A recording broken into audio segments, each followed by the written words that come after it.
پاکستان نے سال 2024 کے پہلے 5 ماہ کے دوران 1 کروڑ 30 لاکھ سے زیادہ موبائل فونز تیار کیے، جبکہ 70 لاکھ سے زائد موبائل برآمد کیے۔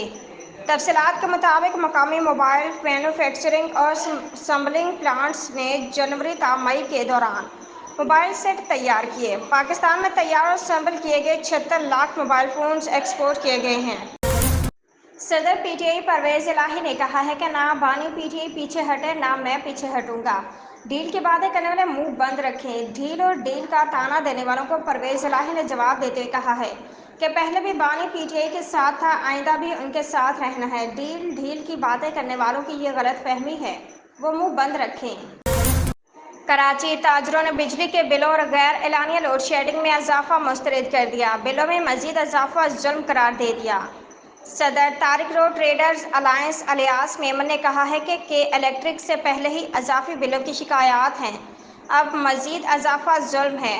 ہیٹ ویو میں مارکیٹوں میں لوڈ شیڈنگ سے کاروبار تباہ ہو رہا ہے، Karachi chamber of commerce and industry سے مداخلت کی اپیل ہے۔ کوئٹہ جے یو آئی فے کے سربراہ مولانا فضل الرحمان نے آپریشن عزم استحکام آپریشن عدم استحکام ثابت ہوگا۔ کوئٹہ میں جے یو آئی فے کے سربراہ مولانا فضل الرحمان نے بلوچستان میں قائم 6 جماعتی اتحاد کے سربراہان کے ہمراہ پریس کانفرنس کی۔ اس موقع پر نیشنل پارٹی کے سربراہ ڈاکٹر عبدالمالک بلوچ، اے این پی کے صوبائی صدر اصغر اچکزئی، پشتونخوا نیشنل عوامی پارٹی کے chairman Khushal Khan Kakar, Hazara democratic party کے سربراہ عبدالخالق ہزارہ و دیگر موجود تھے۔